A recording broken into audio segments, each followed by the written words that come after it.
Obrigada, senhor presidente. Cumprimento a todos novamente. Bom, eu gostaria de fazer algumas considerações sobre a reunião que nós tivemos essa semana na CCJ. Bem da verdade, ficou já definido que nós faremos uma reunião de trabalho, uma reunião administrativa, para definir algumas regras, né? Houve uma mudança significativa no perfil dos deputados. Isso não significa que os que chegaram sejam melhores do que os que partiram. Porém, algumas mudanças no modo de trabalhar vêm ocorrendo. E a deputada Marinello, que conduziu a reunião, em virtude de uma situação de saúde do nosso colega Bragato, que é o presidente titular, a deputada Marinello propôs que algumas regras fossem adotadas e nós faremos uma reunião destinada apenas para tal finalidade. Até foi sugestão do deputado Emídio fazer essa reunião que ele chamou administrativa ou de trabalho. Então, o que eu vou falar hoje, não só para os colegas deputados, mas especialmente para as assessorias, é uma orientação, é uma solicitação da minha parte por hora, porque essa reunião de trabalho ainda não ocorreu. E eu vou levar isso para o grupo. O que tem acontecido nos projetos de lei que eu venho relatando?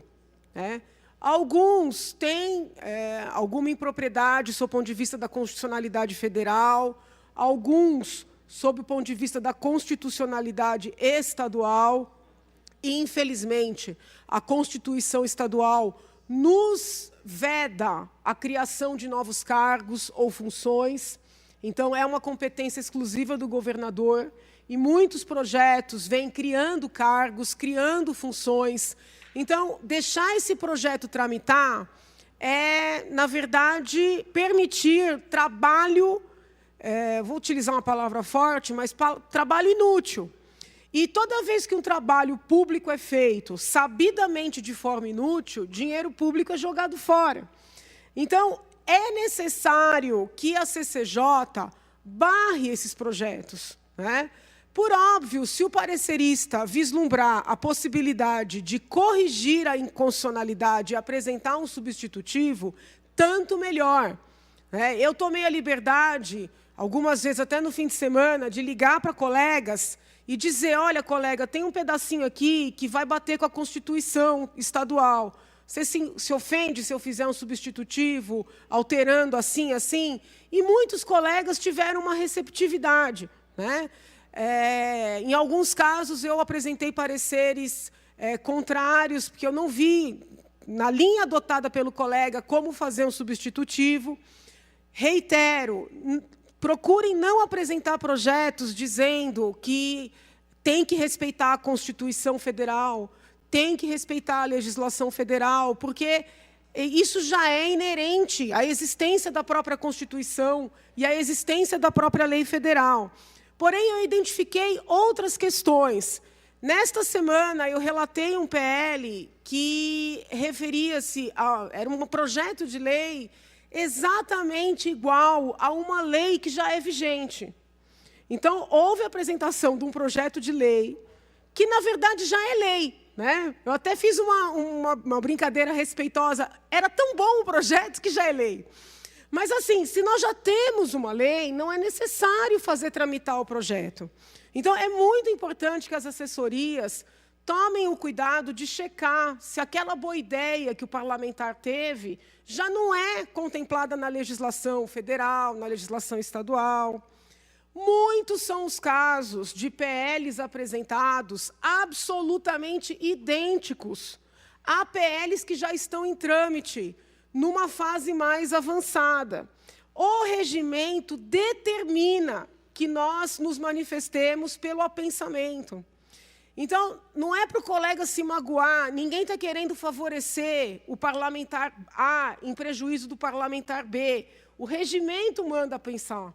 Então, quando a gente despacha para pensar, é para cumprir o regimento e para otimizar o trabalho na casa, porque realmente não tem sentido vários PLs tramitando iguais ao mesmo tempo. Então, é muito importante que a assessoria solicite a verificação se há na casa PLs iguais. Se houver PLs parecidos, talvez seja o caso na justificativa de evidenciar qual é a diferença.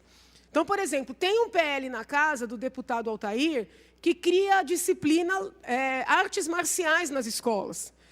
Eu sempre tive esse desejo e apresentei um outro PL, mas deixei claro que o meu tinha um objetivo diferente, porque eu peço que essas aulas sejam ministradas às mulheres, ou seja, às meninas, como uma medida de prevenção à violência. Então, não é a criação pura e simples de uma disciplina, é uma técnica de autodefesa para as mulheres em virtude do grau de violência que as mulheres vêm sofrendo, tanto no âmbito doméstico, como na esfera da sua dignidade sexual, dentro de casa ou fora de casa. Então, eu fiz questão de explicitar a diferença da minha proposta com relação ao do colega Altair. E isso não significa que a minha seja melhor que a dele, mas isso ajuda muito quem vai dar os pareceres, né? E uma outra situação com a qual me deparei essa semana, que eu confesso que fiquei muito surpresa, houve a apresentação de um PL muito bom no mérito, mas que trazia algumas considerações. E, em virtude dessas situações, eu identifiquei lá algumas impropriedades formais, não foi o problema com o mérito. Eu fiz um parecer indicando as impropriedades formais e dizendo que daquela maneira não daria para tramitar. Pois bem, um outro colega pegou o PL, que já tinha um parecer contrário, copiou o PL e apresentou novamente. Eu fiquei surpresa. Eu fiquei surpresa duas vezes. Primeiro porque o PL ainda está na CCJ, porque teve um parecer contrário apenas meu, e nós somos vários. E é comum a CCJ divergir, e isso é saudável, hein? Essa divergência é saudável. Ou seja, o PL de um colega ainda está em trâmite. Nada impede que os outros membros da CCJ não concordem com o meu parecer, derrubem o meu parecer e o PL do colega siga adiante. Eu não sou Deus, ninguém é, né?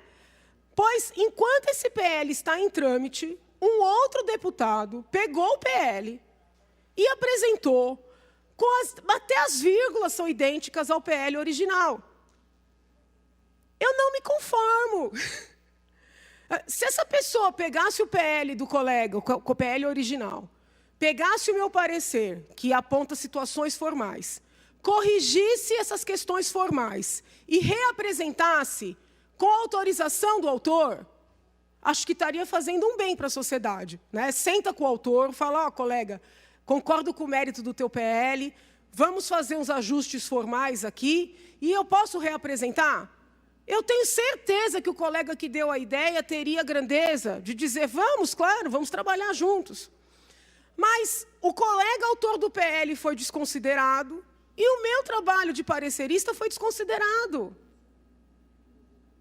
Então, assim, é muito complicado, né? Eu estou falando isso para os colegas, para as assessorias, para mim mesma, porque a gente erra.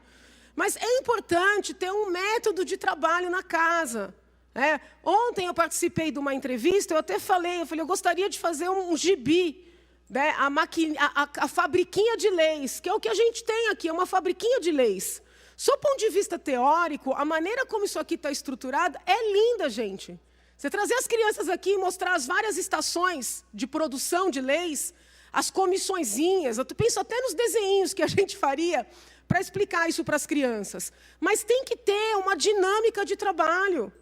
Não tem sentido. A mesma lei está em vários momentos do processo, né, de criação da lei. Não tem sentido um PL estar em discussão na CCJ com um parecer que pode ser derrubado ou não, e o colega pegar o PL e apresentar de novo, sem fazer os ajustes. Então, é uma necessidade de nós entendermos que esse nosso trabalho aqui, ele é importantíssimo para a nossa sociedade. E se nós unirmos esforços, independentemente da ideologia dos partidos, o resultado desse trabalho pode ser primoroso, né? Inclusive, do ponto de vista de mudança social. Mas, para mudar a sociedade, tem que mudar as práticas também. Então, são algumas sugestões, né, algumas solicitações que eu faço aos colegas e especialmente aos assessores, né, porque muitas vezes o colega está envolvido com questões, visitas, eventos, e essa parte mais técnica fica com o assessor. Então, vou finalizar, mas eu peço encarecidamente, verifiquem se já tem lei igual, verifiquem se já tem PL, se já tiver um parecer, procurem adequar, não tem mal nenhum usar a ideia do colega, conversa com o colega, pede autorização, faz as correções. Mas pegar o PL de um colega, desconsiderar um parecer e reapresentar, eu entendo que isso é inconcebível, com todo respeito. Muito obrigada, senhor presidente.